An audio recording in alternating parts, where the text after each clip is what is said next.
What do you call a puppet made of potatoes? Pinocchio. Well, with that pun, must be time for another budget recipe. Let's do it. This budget-friendly dish uses gnocchi. These little pillows of loveliness are so economical and absorb flavour like little Italian sponges. The smoked bacon, parmesan and cream make such a tasty filling sauce, and the peas pop with fresh flavour, and at about £2 per portion, surely can't be beaten. Here's the ingredients list. I'll put a copy of these down in the comments below so you can copy. Okay, let's get this budget meal going. So I've got our gnocchi here and some lightly salted, kind of virtually boiling water now. I'm going to add the two, which means careful not to splash yourself. So 500 grams of gnocchi, our little Italian dumplings, go in. And all I'm going to do now is let that come up to the boil. Cook them as per the packet instructions if you're using packet gnocchi like I am. But the rule of thumb is when all these start floating, they're ready, and it'll only take 3 minutes or so. And look at this, as if by magic, all these little Italian dumplings are now coming to the surface. So I think these are about ready to drain. So now the gnocchi's draining, I've got just a little dribble of olive oil in a little small pan. In goes our garlic. And we're just going to gently fry this off. A bit more enthusiastic than I thought. Just for a few minutes, just to take that raw kind of garlic smell off. So not too hot, like I've got it here.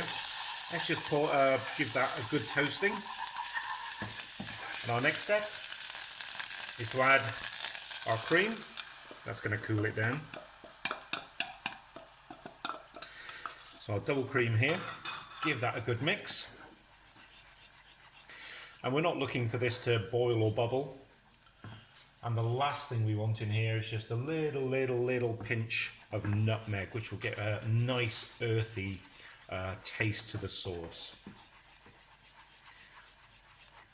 So let's just bring this up to temperature, and this is coming up quite nice and quickly. And now this is boiling, we can just put this to one side.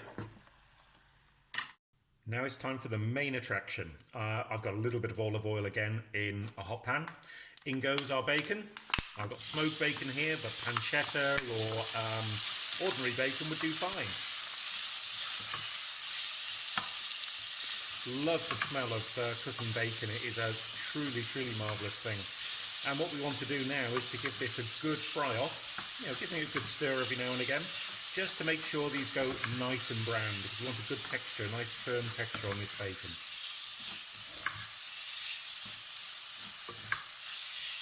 I have to say, the kitchen smells gorgeous. So, next step, remember our drained gnocchi? In that goes, slightly clumpy. Break that up. And what we're going to do now is we're actually going to fry the gnocchi with the bacon and all those beautiful juices that are there. And we want the gnocchi, if possible, to go a little bit brown. So this is going to fry for a good 5-6 minutes maybe. Just turning every now and again so the gnocchi doesn't clump. But it does tend to get a nice little brownish nature. So hopefully we'll get two sides of brown on this. So now we have our toasted gnocchi. The next thing I'm going to do is add our peas. Now these are frozen peas, and to be honest with you, they'll just defrost nicely in here for the next few minutes. You can also use spinach for this, by the way, that works very well. But if you are using frozen spinach, make sure it's drained properly because it'll add too much water. The water from these frozen peas really isn't going to add kind of much to the sauce itself. So I'm just going to let the peas defrost for a minute or so. So now the peas have defrosted, it's time for our last part, which is everything else. So generous seasoning, I've got salt and pepper here. I've got our good squeeze of lemon juice. And finally, our cream and garlic and kind of a little bit of nutmeg sauce. And let's face it, nutmeg is used a lot in Italian cooking. It's used a lot in bechamel sauces and with the lasagna, etc. So this just adds a little bit of base hint. So I'm just going to combine all of these now, let the sauce heat through, and we're ready to serve. Just to give that salty tang at the end, don't forget to give a liberal dusting of Parmesan before you serve. Most of the ingredients are store cupboard staples, so there's no excuse not to make this and save some cash. If you like this, how about trying one of our other recipes? Here's one right there. Or tell me what budget-friendly dishes you make. See you soon.